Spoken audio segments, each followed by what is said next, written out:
फैसलाबाद के इलाके यूसुफाबाद में गलियां गंदे पानी से भरी हैं। शहरी हुकाम से फौरी हल का मुतालबा कर रहे हैं। आमदोरफ्त मुतासिर हो रही है। मजीद तफसीलात जानते हैं शमून जट की इस रिपोर्ट। आप देख रहे हैं आज तक न्यूज, खबर सच के साथ।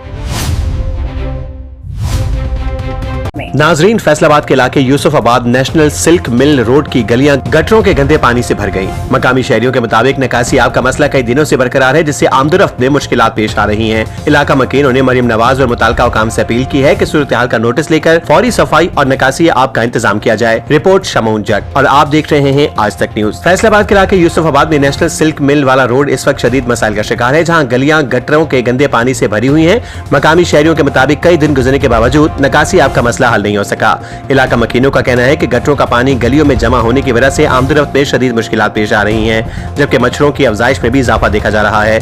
रमजानुल मुबारक के दौरान रोजादार और नमाजी हजरात को खुसूसन मुश्किलात का सामना है। शहरियों के मुताबिक उन्होंने मुतअद्दिद बार मुताल्लिका इदारों को आगाह किया, ताहम अब तक मुअस्सर कार्रवाई सामने नहीं आई। मकामी अफराद का कहना है कि हुकूमत की जानिब से सफाई और निकासी आब बेहतर बनाने के ऐलानात तो किए जाते हैं, मगर अमली तौर पर सूरत हाल तब्दील होती नजर नहीं आ रही। इलाका मकीनों ने मरियम नवाज और दीगर मुताल्लिका हुकाम से अपील की है कि मामले का फौरी नोटिस लिया जाए और निकासी आब का निजाम बेहतर बनाकर गलियों की सफाई यकीनी बनाई जाए, ताकि शहरियों को दरपेश मुश्किलात कम हो सकें।